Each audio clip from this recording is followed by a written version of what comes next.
London. The British Supreme Court ruled on Tuesday that Prime Minister Boris Johnson illegally suspended Parliament, dealing him another heavy blow and thrusting the national's politics into even deeper turmoil, barely a month before it is scheduled to leave the European Union. The unanimous decision, which upheld a ruling from Scotland's highest civil court, said that the suspension of Parliament until October 14 is void, meaning that the lawmakers are still in session and can continue the debate over Brexit that was short-circuited when Mr. Johnson asked the Queen to suspend, or prorogue, Parliament for 5 weeks. The decision to advise Her Majesty to prorogue Parliament was unlawful because it had the effect of frustrating or preventing the ability of Parliament to carry out its constitutional functions without reasonable justification, said Baroness Brenda Hale, the President of the Court, speaking for the 11-judge panel that heard the case. The Prime Minister's advice to Her Majesty was unlawful, void, and of no effect, she said. Parliament has not been prorogued.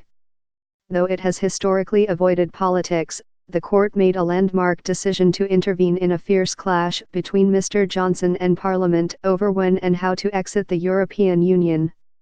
The court essentially endorsed the judgment of the Scottish court that Mr. Johnson's suspension was an effort to stymie debate before an October 31 withdrawal deadline, which he had pledged to meet even if Britain and Brussels did not reach an agreement on the terms.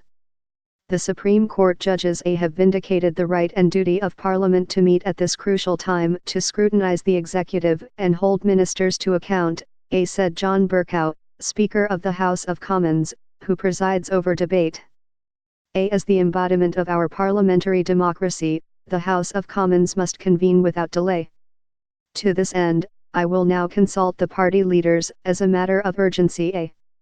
As a practical matter, it was not clear how much the decision would change the government's immediate approach to Brexit. In the days before they were dispersed, members of the House of Commons pushed through a law over the Prime Minister's fierce opposition that would prohibit Mr. Johnson from pursuing a no-deal Brexit.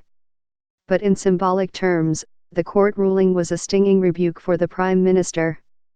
It raised the question of whether he had misled Queen Elizabeth II in asking her to prorogue the Parliament. And it added to the perception that his Conservative government was running roughshod over Britain's most hallowed political conventions in its zeal to extract the country from Europe. Mr. Johnson has suffered repeated legal and political defeats since becoming Prime Minister in July. This month, after the Conservative Party lost its majority in the House of Commons, he called for early elections. But he failed to win the two-thirds majority he needed. The Labour Party balked at supporting an election out of fear that Mr. Johnson would schedule it before October 31, in the hopes of using a victory at the polls to push through a no-deal Brexit. The British Supreme Court ruled that Prime Minister Boris Johnson illegally suspended Parliament. Read the full, unanimous ruling here. The unanimous decision by a panel of 11 justices, which came after 3 days of televised oral arguments before a panel of 11 Supreme Court judges, had been eagerly anticipated in Britain because of its political and legal ramifications. We in uncharted territory, said James Grant, a senior lecturer in law at King's College London. Dr. Grant said he believed that it would be dangerous for the Supreme Court to side with the English court. The suspension, he argued, clearly deprived the House of Commons of its responsibility to scrutinise the government's policy on Brexit, an issue of critical national importance. But other legal experts worry that upholding the Scottish ruling would set a troubling precedent. It would open the door, they said, to a form of judicial review that is widely accepted in the United States, which has a codified constitution and a Supreme Court that actively interprets it.